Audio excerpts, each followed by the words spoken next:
আজকে হবে ঢাকাইয়াদের ফেমাস এবং ঐতিহ্যবাহী একটা ডালের ভর্তা। আর আজকের রেসিপিটা যে করছে সে আমার মেয়ে, সে ঢাকাইয়া।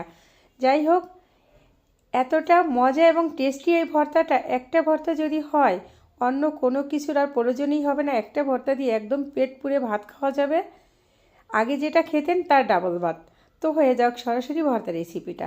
ভর্তা রেসিপির জন্য এখানে আমি নিয়েছি 200 গ্রাম মুসুরি ডাল, একদম ধুয়ে পরিষ্কার করে এখন আমি সিদ্ধ হতে দিয়েছি পরিমাণ মতো পানি, এবং হলুদ গুঁড়ো, মরিচ গুঁড়ো সামান্য সামান্য, আর দিয়ে দিয়েছি লবণটা স্বাদ মতো। ফুটে ওঠার পরে আমি ঢেকে দিয়ে সিদ্ধ করে নিয়েছি। মোটামুটি ডালের পানিটা একদম শুকিয়ে গিয়েছে, তবে এখানে পরবর্তীতে একটু পানি অ্যাড করা হবে, আগে ডালটাকে ঘুটে নেই। আর ফুল রেসিপিটা করছে আমার মেয়ে, আর ভয়েসটা দিচ্ছি আমি। যাই হোক, সে ডালটাকে ঘুটে নিচ্ছে, আর ঘুটে নেওয়ার পর এখানে সামান্য পানি অ্যাড করে দিবে। এই ভর্তাটা যদি একবার বানিয়ে নেন, বিশ্বাস করেন অন্য কোনো ডালের ভর্তা আপনারা খাবেনই না। শুধু এই একটা ভর্তা বানিয়ে নিতে এতটা সহজ, খেতে অসাধারণ টেস্টি। তো পানিটা দিয়ে একদম মিশিয়ে নিয়েছে। এখন 2 থেকে 3 মিনিটের মতো এই পর্যায়ে জাল করে নেবে। তারপরে এটা সরাসরি বাগার দেওয়ার জন্য চলে যাবে।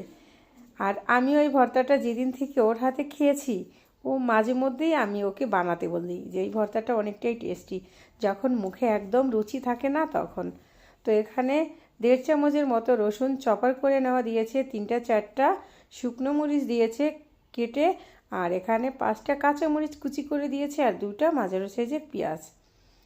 এখন মোটামুটি এইটা হালকা লাল করে ভেজে নিবে। তো এখানে বসিয়ে দিয়েছি। আর এই ভর্তাটার একটা সিক্রেট মজার হচ্ছে এই যে কিছুটা আচার, এখানে ও জলপাইয়ের আচার দিয়েছে। আপনাদের হাতের কাছে আমের আচার থাকুক অথবা তেঁতুল টক থাকুক, যে কোনো একটা যদি এখানে দেন, এই ভর্তার টেস্টটা 3 থেকে 4 গুণ বেড়ে যাবে। এই যে ও কিছুটা আচারের তেলও দিয়ে দিচ্ছে। বিশ্বাস করেন আমিও যখন থেকে খেয়েছি, আমার মুখে যখনই রুচি না থাকে, আমি আমার মেয়েকে বলি যে ওই ভর্তাটা একটু বানিয়ে দাও। যাই হোক, ওই পেঁয়াজ মরিচ একটু হালকা লাল করে নিয়ে এখন সেই যে ডালটা ঘুটে রেখেছে ওটা দিয়ে দিচ্ছে। ওটা দিয়ে ঠিক 3 থেকে 4 মিনিটের মতো নাড়াচাড়া করে নিয়ে এক্সট্রা যে পানিটা আছে ওটা একদম কমিয়ে নেবে। তারপর ভর্তাটা হয়ে গেছে। এখন দিয়ে দিচ্ছে হচ্ছে গিয়ে ধনেপাতা।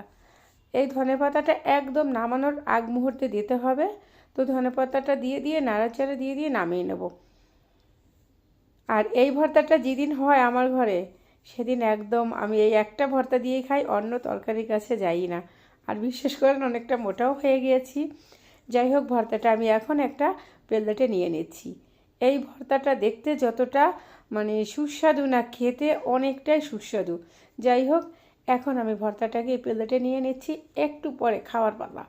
তো এটার সাথে যদি লেবুর রস হয়, বিশ্বাস করেন জমে ক্ষীর হয়ে যাবে। এটা হচ্ছে ভর্তার ফাইনাল লুক। রেসিপিটা এই পর্যন্তই। পরবর্তীতে দেখা হবে কোনো না কোনো রেসিপি নিয়ে। খোদা হাফেজ।